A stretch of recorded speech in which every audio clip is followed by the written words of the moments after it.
Hey guys, welcome to my channel. আমি মহারাজ, আর এখন ওরা কথা বলবো হচ্ছে ওই যে বললাম মেগাস্টার শাকিব খান এবং দেবদা একই সুতোয় বাঁধা। এই কথাটা বারবার বলে আসি। খাদান ছবিতে যে সিনেমাটোগ্রাফার কাজ করেছিলেন তিনিই কিন্তু বরবাদের সিনেমাটোগ্রাফার। তো এপার বাংলার একজন সিনেমাটোগ্রাফার, তিনি কিন্তু বিগত কয়েকদিন ধরে বরবাদ ছবির সাকসেস নিয়ে সেরকম কিছু বলেননি। এবার এপার বাংলায় ইন্ডিয়া থেকে দাঁড়িয়ে একটা সিনেমাটোগ্রাফার তিনি বরবাদ ছবির এই হিউজ সাফল্য, এই যে 23,52,00,000 বা সামথিং এই যে কালেকশনটা হয়েছে, এই কালেকশনটাকে অফিসিয়াল করে দিয়েছে একদম। এটা তো তিনি নিজে অফিসিয়াল করে দিয়েছে। দেখো, তিনি একটা টিমের মেম্বার, তিনি এই কালেকশনটাকে একদম শিলমোহর দিয়ে দিচ্ছে, মানে জেনে রাখো এটা অফিসিয়াল কালেকশন। আর তার সঙ্গে সঙ্গে তিনি কিন্তু এটা জানিয়ে দিয়েছেন, মানে কি বক্তব্য রেখেছেন, তিনি কি বলেছেন, সেগুলো আমি তোমাদের সাথে তুলে ধরবো। তো এই ভিডিওটা ভীষণ ইন্টারেস্টিং হতে চলেছে এবং ভীষণ এক্সক্লুসিভ হতে চলেছে। আচ্ছা, প্রথমে বলি, ওনার নাম হচ্ছে শৈলেশ আওয়ার আশি, ঠিক আছে, আমি যদি খুব ভুল প্রোনাউন্স না করি। শৈলেশ আস্থি, এইটা হচ্ছে ওনার পোস্ট, ঠিক আছে, এইটা উনি পোস্ট করেছেন এবং এই কি সুন্দর অ্যানিমেটেড বরবাদের এই পোস্টারটা দিয়েছেন দেখো। এবং ওনার উইকিপিডিয়া খুলে দেখো, উনি কিন্তু মূলত দেবদার প্রচুর ছবিতে কাজ করেছেন, মানে বিগত পুরনো ছবি, মানে সেটা কেলোর কীর্তি হতে পারে, এখানে সোহমের জানেমান হতে পারে, এবং উনি কিন্তু হিন্দিতেও কাজ করেছেন, এমনটা নয় যে উনি কাজ করেন। উইকিপিডিয়া সরি, তুমি খোলো, সব থেকে ভালো আইএমডিবি খোলো, আইএমডিবিতে শৈলেশ আস্থি বলে লেখো, সেখানে তোমরা লিখলেই বুঝতে পারবে। স্পেলিংটা ঠিকঠাক লিখলেই তো মোটামুটি পাওয়া যাবে, ঠিক আছে। ওয়েট, আমি তোমাদেরকে দেখাচ্ছি। এই যে এটা হচ্ছে উনি সিনেমাটোগ্রাফার, এটা হচ্ছে ওনার পেজ, ঠিক আছে, সিনেমাটোগ্রাফার এরিয়ে। আইএমডিবিটাই আমি খুলি, সবথেকে ভালো হয় আইএমডিবিতেই, সবথেকে ভালো ডিটেলস পাওয়া যায় আর কি, সবথেকে বেশি ডিটেলস পাওয়া যায় আর কি। ওয়েট, এই হচ্ছে আইএমডিবি প্রোফাইল। উনি কী কী ছবি করেছেন দেখো। লাস্ট করা ছবি হচ্ছে ওনার খাদান, দেখো আমি তোমাদেরকে দেখিয়ে দিচ্ছি, দেখো লাস্ট করা ছবি ওনার খাদান। তারপরে তোমার গাবরু গ্যাং রয়েছে, তেরি মেই দিওয়ানা রয়েছে, 2023 সালে করেছিলেন হিন্দি ছবি, ঠিক আছে।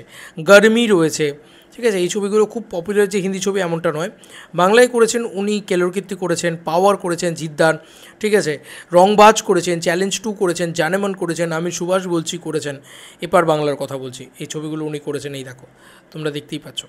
তো একজন মানে ভালো মানের সিনেমাটোগ্রাফার, এটা বলতেই পারা যায়। বরবাদের সিনেমাটোগ্রাফি কেমন হয়েছে এটা তোমরাই জানবে, তোমরা এবং উনি লিখেছেন ইংরাজিতে, কী লিখেছেন উনি সেটা আমি পড়ছি, তোমাদের শুনতে ভালো লাগবে। তার আগে বলি, উনি এতদিন নাকি কিছু সাপোর্ট করেননি। কেন? কারণ যত বড় বড় সিনেমা হবে সেখানে ডিরেক্টর ও ডিওপি ক্যামেরাম্যানের সাথে মতের অমিল বা আইডিয়া নিয়ে একটু সামান্য হবেই, একটু মানে নিয়ে মতের অমিল একটু আধটু হবেই, সমস্যা হবেই। এটা প্রতিটি সিনেমায় হয়। তেমনই একটি ভুল বোঝাবুঝি ছিল বরবাদের ডিওপির সাথে, অবশেষে সেটা সমাধান হয়েছে এবং তিনি বরবাদের টিমকে শুভকামনা জানিয়েছেন ম্যাসিভ সাকসেসের জন্য। কিন্তু একটা পক্ষ এমন অলওয়েজ অপেক্ষায় থাকে একটু তিলকে তাল বানাবে, আর যখন শাকিব খান ও তার সিনেমা আসে তাহলে তো কথাই নেই, পুরো শক্তি দিয়ে ঝাঁপিয়ে পড়ে। সত্যি এটা নিয়ে নেগেটিভিটি হচ্ছিলো বোধহয় মার্কেটে, আমি জানি না এক্স্যাক্টলি। তবে উনি কি লিখেছেন আমি সেটা পড়ছি, হ্যাঁ, আমি বাংলায় করে নিয়েছি গুগল ট্রান্সলেটে, দেন তারপরে তোমাদেরকে বাংলাটা পড়ে শোনাচ্ছি। কী লিখেছেন যে আজিম ভাই এবং শাহরিনকে অভিনন্দন। বাংলাদেশের চলচ্চিত্র জগতে 16 কোটি বাজেটের একটি চলচ্চিত্র নির্মাণ নিঃসন্দেহে একটি সাহসী পদক্ষেপ। যখন বেশিরভাগ প্রযোজনা সংস্থা বড় বাজেটের প্রকল্প নিয়ে ঝুঁকি নিতে দ্বিধা করে, তখন রিয়েল এনার্জি প্রোডাকশন তাদের প্রথম প্রযোজনা বরবাদের মাধ্যমে আন্তর্জাতিক মানের একটি চলচ্চিত্র উপহার দেওয়ার জন্য এগিয়ে এসেছে। তাদের সাহস এবং দূরদৃষ্টির জন্য সত্যিই প্রশংসার দাবিদার। কোনো সন্দেহ নেই যে বরবাদ দেশের সেরা বাণিজ্যিক চলচ্চিত্রগুলির মধ্যে একটি হিসেবে শীর্ষে রয়েছে। যদি এই প্রযোজনা সংস্থা তার গতি বজায় রাখতে পারে এবং এই ধরনের মানের চলচ্চিত্র উপহার দিতে পারে, তাহলে আমরা হয়তো ঢলিউড শিল্পে একটি নতুন যুগের সূচনা দেখতে পাচ্ছি, যা আমাদের চলচ্চিত্রকে আরও উচ্চতায় উন্নীত করতে পারে। বাংলাদেশি চলচ্চিত্রের ইতিহাসে একজন নির্ভীক নারী এবং পথিকৃৎ প্রযোজক শাহরিন আক্তার সুমি প্রতি শ্রদ্ধা এবং কৃতজ্ঞতার একটি বিশেষ নোট অবশ্যই। অসংখ্য চ্যালেঞ্জ সত্ত্বেও তিনি সাহস করে দর্শকদের সামনে বরবাদের মতো সিনেমা, একটি বড় বাজেটের সিনেমা, বড় বাজেটের প্রকল্প উপস্থাপন করেছেন। আমি নিশ্চিত যাত্রাটি সহজ ছিল না, তবে আমি আপনাদের আন্তরিকভাবে অনুরোধ করছি দয়া করে সিনেমাটার পথ থেকে সরে আসবেন না।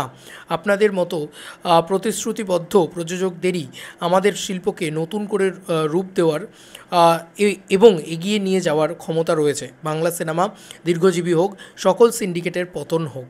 সিন্ডিকেট চলছে একটা, এটা বুঝতেই পারছো বরবাদের এগেনস্টে। সেটা নিয়ে কিন্তু আমাদের এখানকার খাদানের সিনেমাটোগ্রাফার তিনিও কিন্তু কথা বলেছেন এবং তিনিও সাপোর্ট করেছেন শাহরিন আক্তার সুমিকে।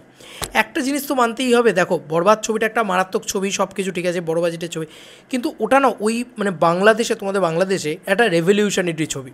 কারণ আজকে আমরাও এপার বাংলায় 15 কোটি টাকার ছবি নির্মাণ করতে কিন্তু মানে ভাবতে পারি না এখন আর।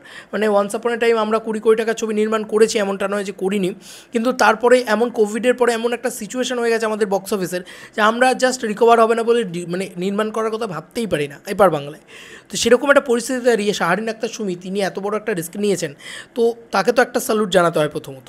এবং শাকিব খানকে নিয়েছেন বলে হয়তো আজকে সেই রিস্কটা আজকে এত গেন হয়ে আসছে, মানে এতটা পাওয়ারফুল বক্স অফিস আসছে। এবং আজকে সিনেমাটোগ্রাফাররা এত সুন্দর কথা বলছে, এত সুন্দর বক্তব্য রাখছে। এবং উনি তো ইন্ডিয়ান, উনি তো দেবদার ছবির সিনেমাটোগ্রাফি করেন উনি অনেক ছবিতে।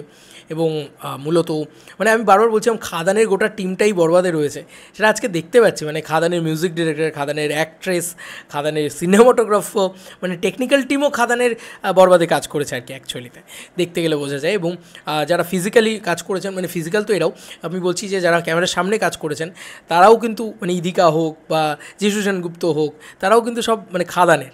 তো এটা একটা ভালো লাগার বিষয়, আমি বিং আ দেব ফ্যান আমার জন্য। তো যাই হোক, তোমাদের আর কি মতামত এন্টার ভিডিওটাকে নিয়ে জানিও কমেন্ট সেকশনে। চলো বন্ধুরা, নতুন কোনো ভিডিওতে দেখা হবে, বাই।